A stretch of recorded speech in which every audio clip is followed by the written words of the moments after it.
America అధ్యక్షుడు Donald Trump సుంకాలు పెంచుతూ నిర్ణయం తీసుకున్నాడు. కొత్త టారిఫ్లు ఏప్రిల్ 5 నుంచి అమల్లోకి రానున్నాయి. దీంతో పాటుగా అమెరికాతో వాణిజ్య భాగస్వాములుగా ఉన్న 60 దేశాలపై ప్రతీకార సుంకాలు విధించారు ట్రంప్. అన్ని దేశాలపై 10% సార్వత్రిక సుంకం అమల్లో ఉంటూనే కొన్ని దేశాలను లక్ష్యంగా చేసుకునే నిర్దిష్ట దిగుమతి సుంకాలు విధించేందుకు రెడీ అయ్యాడు ట్రంప్. దీని ప్రకారం చూసుకుంటే కొన్ని దేశాలపై 2 రకాలుగా భారం పడనుంది. మోదీ తనకు ప్రియమిత్రుడే అన్న ట్రంప్ ప్రతీకార సుంకాల విధింపు అంశంలో మాత్రం స్నేహధర్మాన్ని పాటించలేదు. పైగా సుంకాల విషయంలో అమెరికాతో భారత్ తీరు సరిగా లేదని ఆరోపించారు. అయినప్పటికీ తాను భారత్ మీద కేవలం 26% మాత్రమే ప్రతీకార సుంకం విధిస్తున్నట్లు చెప్పుకొచ్చాడు. అలానే డ్రాగన్ కంట్రీ చైనా మీద 34% ప్రతీకారం సుంకం విధించాడు.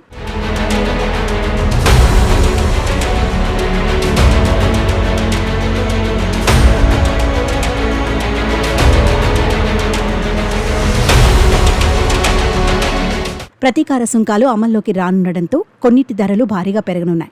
ఆటో దిగుమతులపై ట్రంప్ గతంలో ప్రకటించిన 25% సుంకంతో పాటుగా దిగుమతి చేసుకున్న వస్తువులపై విధిస్తున్న 10% జనరల్ టారిఫ్ కూడా విధించనున్నారు. కొన్ని అమెరికా నిర్మిత వాహనాల్లో ఇతర దేశాల నుంచి దిగుమతి చేసుకున్న విడి భాగాలు ఉన్నాయి. వీటిపై టారిఫ్ ప్రభావం పడుతుంది. ఫలితంగా ఆయా కార్ల కొనుగోలు ధర భారీగా పెరుగుతుందంటున్నారు నిపుణులు. అమెరికాలోని వాల్మార్ట్ వంటి స్టోర్లలో అమ్మే దుస్తులు, బూట్లలో ఎక్కువ భాగం అగ్రరాజ్యం వెలుపల అనగా చైనా, వియత్నాం, బంగ్లాదేశ్లో తయారైనవే ఉంటాయి. ఈ 3 దేశాలపై కూడా ట్రంప్ ప్రతీకార సుంకాలు విధించాడు. దీనిలో భాగంగా చైనాపై 34%, వియత్నాంపై 46%, బంగ్లాదేశ్పై 37% టారిఫ్ విధించారు. దాంతో వీటి ధరలు భారీగా పెరగనున్నాయి. ఇటాలియన్, ఫ్రెంచ్ వైన్లు, స్కాటిష్ విస్కీ వంటి వాటి ధరలు కూడా భారీగా పెరిగే అవకాశం ఉంది అంటున్నారు.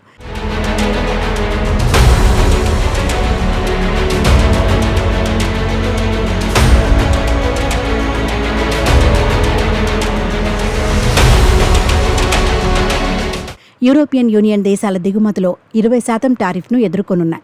యునైటెడ్ కింగ్డమ్ ఉత్పత్తులు 10% దిగుమతి సుంకాన్ని ఎదుర్కొంటాయి.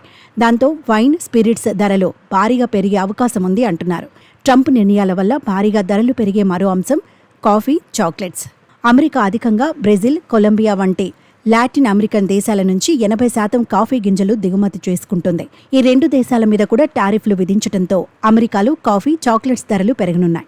మెక్సికన్ వాతావరణం అవకాడోల పెరుగుదలకు సరిగా సరిపోతుంది. అమెరికాకు దిగుమతి అవుతున్న అవకాడోల్లో 89% మెక్సికో నుంచే వస్తున్నాయి. అయితే అమెరికా వ్యవసాయ శాఖ మెక్సికో పండ్లు, కూరగాయల మీద టారిఫ్ విధిస్తామని హెచ్చరించిన నేపథ్యంలో వీటి ధరలు భారీగా పెరిగే అవకాశం ఉంది అంటున్నారు.